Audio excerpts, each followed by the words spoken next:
नमस्कार दोस्तों, स्वागत आप सभी का आपके अपने YouTube चैनल जिक्की बाई सुनील सर में। दोस्तों आज आप सभी के लिए मैं एक नई भर्ती की सूचना लेकर यहाँ पर उपस्थित हूँ। जैसा कि आप सभी को स्क्रीन पर यहाँ पर दिखाई दे रहा है कि भारतीय वायुसेना इंडियन एयरफोर्स ने अपने ग्रुप सी से कुछ विज्ञापन जारी किए हैं, कुछ पोस्टेज यहाँ पर निकाली हैं, कुछ भर्तियां यहाँ पर निकाली गई है। उन भर्तियों से संबंधित तमाम प्रकार की जानकारियां मैं आपको यहाँ पर देने वाला हूँ। आप लास्ट तक देखते जाएं, आपको यहाँ पर जानकारी मिलेगी कि कौन कौन से एयरफोर्स स्टेशन से ये भर्तियां निकली हैं, कौन कौन से और एयरफोर्स स्टेशन जो हैं उनमें कौन कौन सी पोस्ट का आयोजन यहाँ पर किया गया, कितनी पोस्टेज हैं, किस कैटेगरी में है, कितना एज ग्रुप इसमें रखा गया है, मतलब कितनी उम्र वाले इसमें फॉर्म भर सकते हैं, कहाँ फॉर्म भरना है, एड्रेस क्या होगा, क्या क्या योग्यताएं इसमें रखी गई है। कहने का मतलब ये कि फॉर्म भरने के लिए क्या जरूरी है, वो सभी प्रकार की जानकारियां मैं आपको यहाँ पर देने वाला हूँ। तो चलिए दोस्तों, देर ना करते हुए शुरू करते हैं और देखते हैं कौन कौन से एयरफोर्स स्टेशन पे कौन कौन सी भर्तियां निकाली गई है। जैसा कि दोस्तों आपके सामने है, ये सीरियल नंबर दिया है इधर, उसके बाद पोस्टल एड्रेस यहाँ पर दिया गया है। जितने भी हैं लास्ट तक देखिए, 10 एयरफोर्स स्टेशन है जहां पर ये भर्तियां निकाली गई है। ठीक है, कौन सी पोस्ट है आप इधर देख सकती हैं, cook, mess, multitasking staff, Hindi typing, इसी के साथ सभी में अलग अलग है दिया हुआ है। क्या योग्यताएं हैं इनके लिए, कौन सी शैक्षणिक योग्यताएं, एजुकेशन क्वालिफिकेशन क्या रखी गई है, वो सभी जानकारियां मैं आपको यहाँ पर देने वाला हूँ। आप देख लें, general category OBC SC ST में कितनी है, कौन से एयरफोर्स स्टेशन पर कितनी पोस्टें निकली है, सभी की जानकारियां यहाँ पर हैं।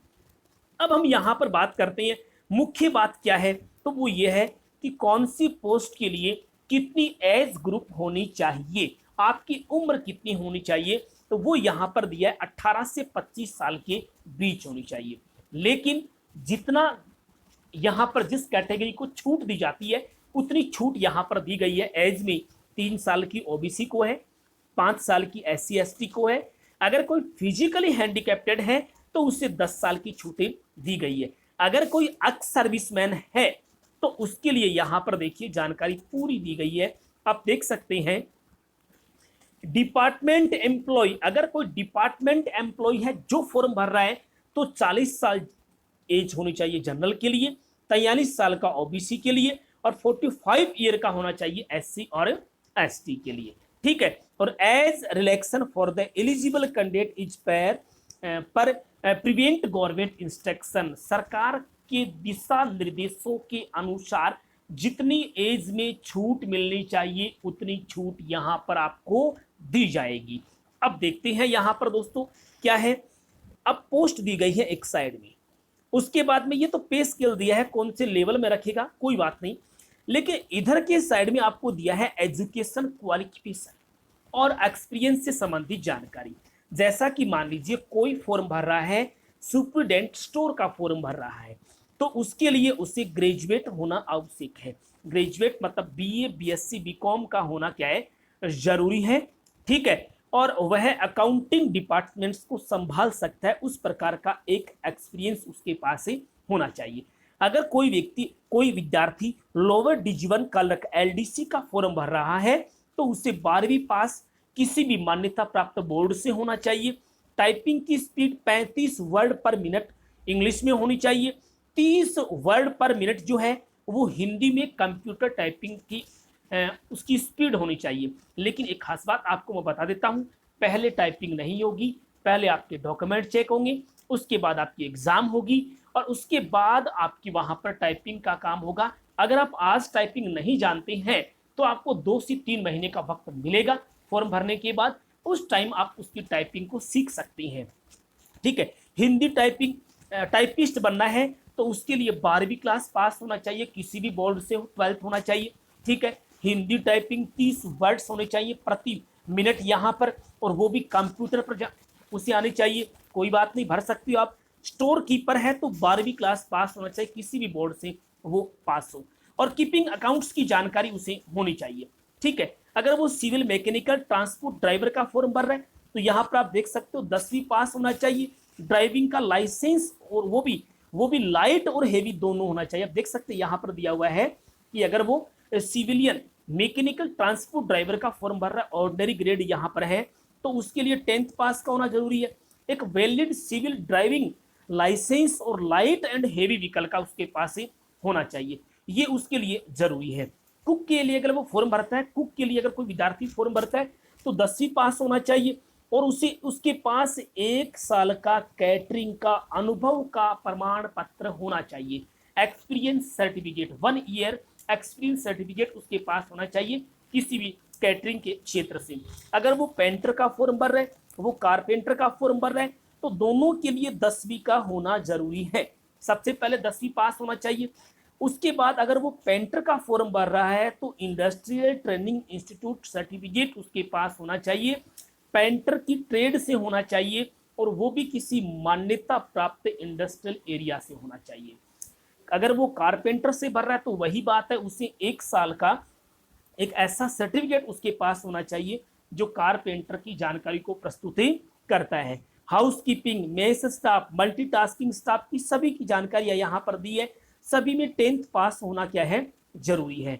अब दोस्तों यहाँ पर देखिए मोड ऑफ सिलेक्शन, सिलेक्शन किस आधार पर होगा, तो सबसे पहले आप देख सकते हैं ऑल एप्लीकेंट, एप्लीकेशन जितने भी उनके पास फॉर्म आएंगे उन सभी को वो देखेंगे क्या एज ग्रुप सही है, मिनिमम क्वालिफिकेशन जो मांगी गई थी वो सही है, डॉक्यूमेंट सर्टिफिकेट जो है वो चेक करेंगे, ठीक है। मतलब जितने भी चीज़ें मांगी गई है उन सबको चेक करने के बाद कॉल लेटर इश्यू किया जाएगा, आपको बुलावा पत्र भेजा जाएगा, ठीक है। और eligible candidate will be required appear to written test, मतलब ये सब चीज़ें जहां उनकी सही मिलेंगी उन सभी को रिटर्न एग्जाम के लिए बुलावा पत्र भेजा जाएगा, ठीक है। और उनका एक रिटर्न टेस्ट, एक टेस्ट का आयोजन किया जाएगा जो मिनिमम एजुकेशन क्वालिफिकेशन, मतलब एलडीसी के लिए जो दिया है उसका पेपर एलडीसी का आधार पर लगेगा।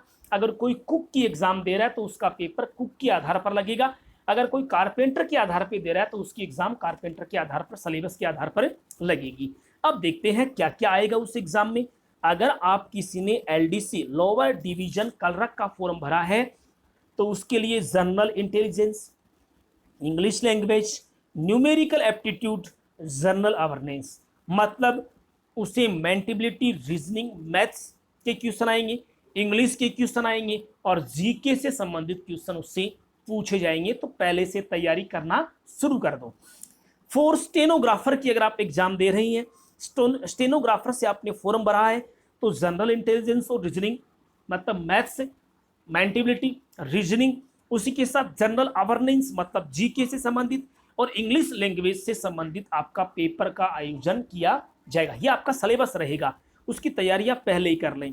अगर आप एमटीएस, एचकेएस या वार्ड सहायिका, लॉन्ड्रीमैन, मैस स्टाफ, इनके लिए आप अगर फॉर्म भरे हैं तो आपको क्या क्या पढ़ना है, आपको पढ़ना है general intelligence and reasoning, maintainability और मैथ्स आपको पढ़नी है, न्यूमेरिकल एप्टीट्यूड पढ़ना है, जनरल इंग्लिश के क्वेश्चन आएंगे वहां पर और जनरल अवेयरनेस जीके के क्वेश्चन आप वहां आएंगे, इनकी आप तैयारी करना शुरू कर दें। और अगर आप for all other trade post, अगर और जो बच गए हैं जो जैसे कुक से है, कारपेंटर से संबंधित है और मल्टीटास्किंग स्टाफ से संबंधित है, उनसे अगर आपसे क्वेश्चन पूछ आप फॉर्म भर रहे हैं तो वहां पर आपको general intelligence, reasoning, numerical aptitude, general English, general awareness और ट्रेड, जिस ट्रेड से आप फॉर्म भर रहे हैं, जैसे कुक से भर रहे हैं, कारपेंटर से भर रहे हैं, पेंटर से भर रहे हैं, तो उस ट्रेड से संबंधित भी कुछ क्वेश्चन आपसे वहां पर पूछे जाएंगे, उनकी आप तैयारी कर लें, ठीक है। उसके बाद में क्या होगा, requisite number of candidate will be short listed, exam लगने के बाद 10 गुना विद्यार्थियों को फिजिकल के लिए बुलाया जाएगा, ठीक है। उसी के बाद देखिए आप आगे देखते हैं, ये तो टेस्ट का हो गया, अब आगे देखते हैं लास्ट डेट कितनी होगी फॉर्म की। तो फॉर्म विज्ञापन निकला है 24 तारीख को, दिया है 30 डेज। एम्प्लॉयमेंट न्यूज, रोजगार समाचार, रोजगार समाचार में जिस दिन ये विज्ञापन निकला है उसके ठीक 30 दिन उसकी क्या रहेगी, लास्ट डेट रहेगी। हाउ टू अप्लाई, आपको फॉर्म कैसे भरना है, तो आप देख सकते हैं यहाँ पर नीचे फॉर्म का परफॉर्मा दिया गया है, जहां मांगा गया है वही भरना है। सबसे पहले applicant for the post of, किस पोस्ट के लिए आप फॉर्म भर रहे हैं, देखिए आप जाएंगे या मेरे से भी आप मांग सकते हैं डिस्क्रिप्शन में मोबाइल नंबर दिए हुए हैं, मैं ये फॉर्म का परफॉर्म आपको भेज सकता हूँ। आप इसकी कॉपी निकाल कर आप फॉर्म भरकर भेज सकती हैं।